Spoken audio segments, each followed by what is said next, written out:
Hiya, I hope you're okay. I'm going to show you this makeup look from scratch today. There's some tips for hooded eyes, deep set eyes, how to really maximise them and make them stand out. So I hope you enjoy. As always, everything I've used is listed in the description of the video. So if you click to make the video full screen, the title will come up along the top. Click the arrow next to it and a full list of everything will drop down. Okay, to start off, I'm going to go in with a little bit of the CeraVe Facial Moisturising Lotion. Now, this is a really ceramide-rich cream, and it's really great for helping to repair a compromised skin barrier. It will really instantly kind of ease the tightness of any dry skin. And Lynn, you had said to me recently, you're 64, you have eczema.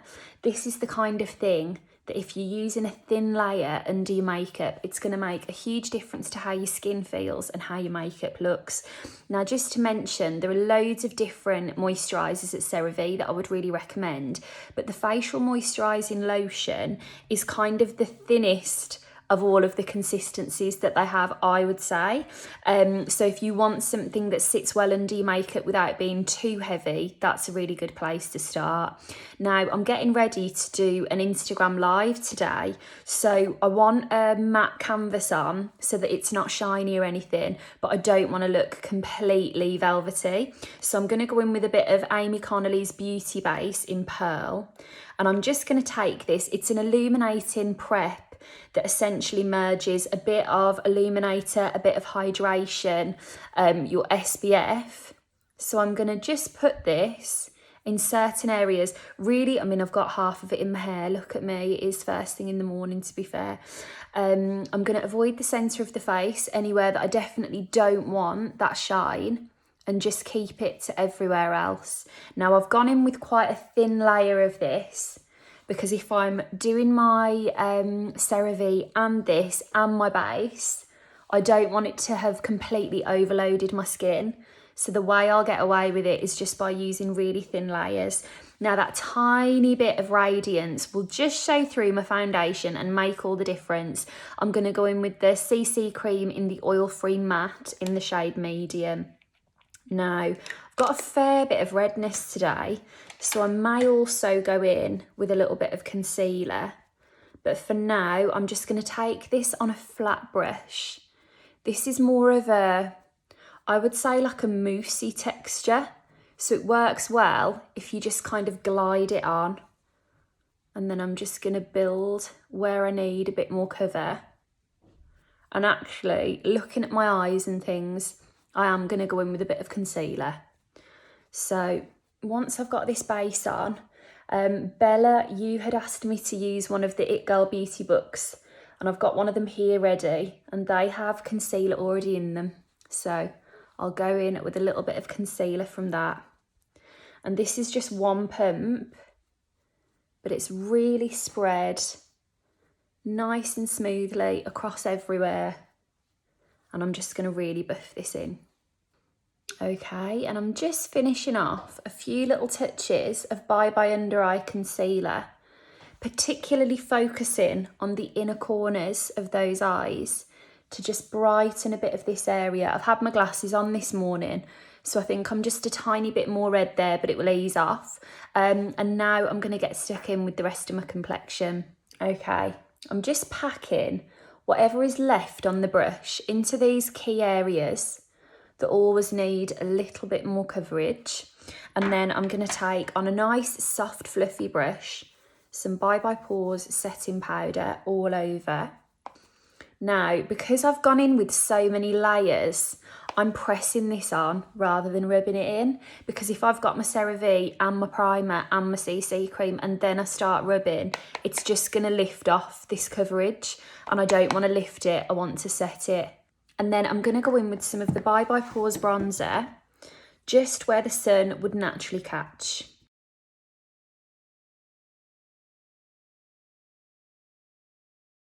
Okay, just nice and quickly, I'm going to go in with my Brow Power Micro Pencil and tidy up these brows.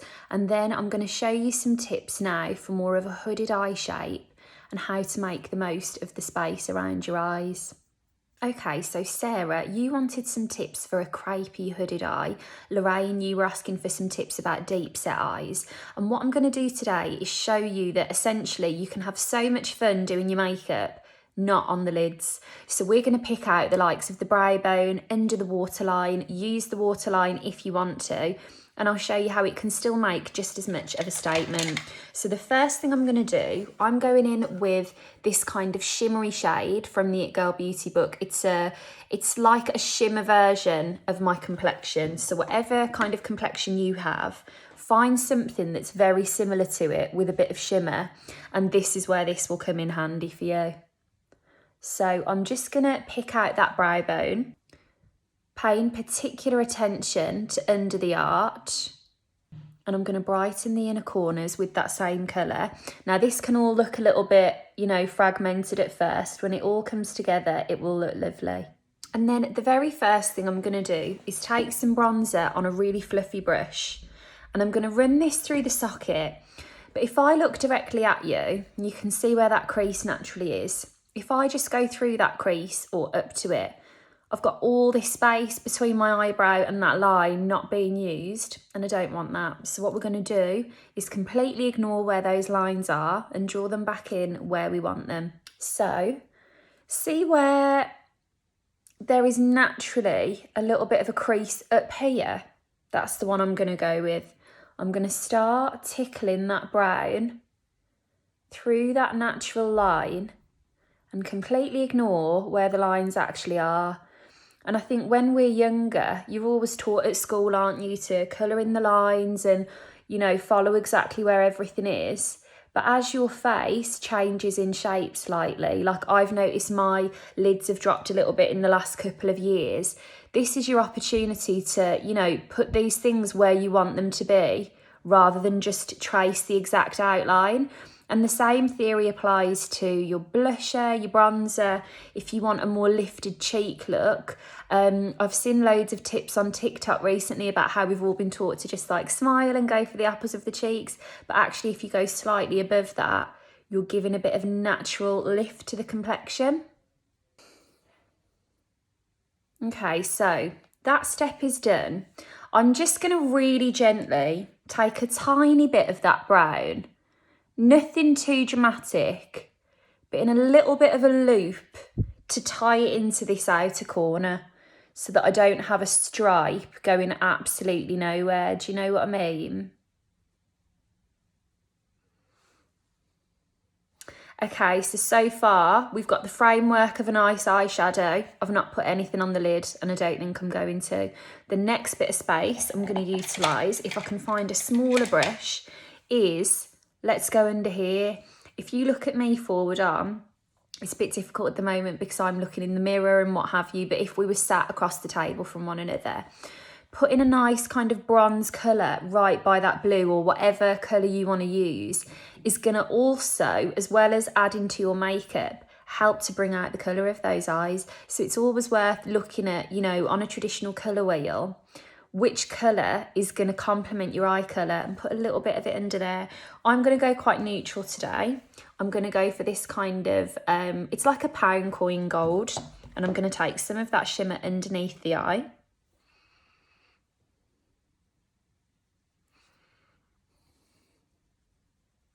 I'm not going to take this all the way across. I'm going to go about halfway, just enough that I am in the territory of that blue. But if I take it all the way across and I've gone relatively softer everywhere else, it might look a bit bottom heavy. But I'm going to match that up with a little tickle of the same colour along the top. I'm always so busy looking in the mirror that I genuinely forget, hang on a minute, I'm meant to be showing you, and I've not even done it in a way that you can see. I really do apologise. It is really funny, like from my perspective, I'm just in my living room talking to my own phone. Do you know what I mean? It's easy to forget that you're actually putting this in a place where someone else is going to see it. You would just get carried away with yourself and start looking in the mirror. Because I am just looking in a mirror now. Do you know what I mean?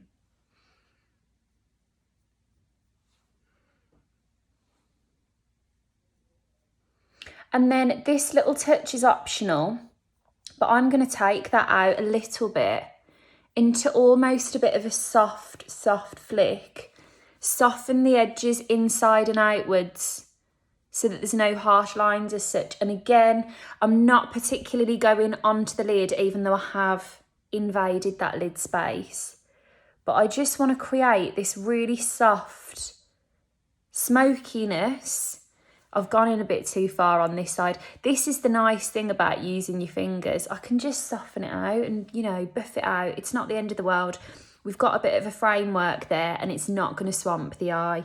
Okay, now for an optional step. I'm going to take some of the Peaches and Cream liner in Sphinx. It's this kind of coppery brown because, again, that's going to make the colour of my eyes pop. Now, if you've got a particularly hooded eye shape or you have narrower eyes and you want to make them appear bigger, you could use a lighter colour liner or skip the liner altogether.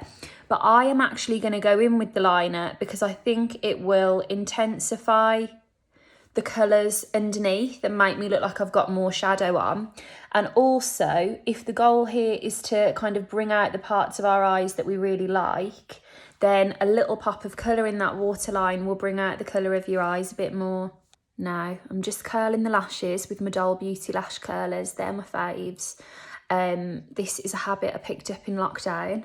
Never used to curl my eyelashes before. I just used to think, what a ball ache, what a waste of time, but it makes such a difference, I can't even tell you. So I'm gonna go in now with my Superhero mascara. And then, you know, just something I think is worth mentioning, in particular if you're noticing dryness around the eyes and you're wanting to use things that are gonna feel really comfortable in that eye area. One of the things I love doing on this page is showing you lots of different brands and what the benefits of them are and giving you an idea of how lots of different things work. But ultimately, I think for eyes and eyeshadow, it can be really great to find a brand that has ingredients that are best suited to you. So the IT Cosmetics shadows I've used today, for example, you know, they're infused with things like hydrolyzed collagen, peptides, there's no talc in them, they're made with silk. So the smallest little switch like that can make a big difference to how your makeup looks and feels. There is a La Roche-Posay mascara that's been designed specifically for sensitive eyes. So if your eyes water or you get hay fever, that's a really good one to know about. There's a brand, I used a couple of things from them years ago. I haven't got anything of theirs to show you, but it's just one you might want to Google. They were called Mild with 2 eyes. And I think they were designed by 2 makeup artists, but whoever it was that designed this brand, it was specifically for people with really sensitive skin. So it's just always worth having a look. If you're finding that these things feel quite skincare and makeup related when you're looking for the right solution for you, just have a little Google and see if there's a brand like that that would match all of your criteria and get that problem solved, as well as getting your makeup to feel lovely. Okay, a few little finishing touches. I'm going to go in with the Laura Mercier blusher in Watermelon. I'm straying from my book, but do you know something? This is my favourite blusher I've tried in I don't know how long. It has quite a radiance to it, so it's really annoying sometimes. Like, I'm not sure it properly catches the light when I'm trying to show you in a video, but in real life it's so pretty. There's a Peaches and Cream pigment in Pearl. It's the most beautiful thing you will ever see, like absolutely stunning highlighter. But I've said it to the girls a couple of times whenever I've tried to do a video with it, you just can't see.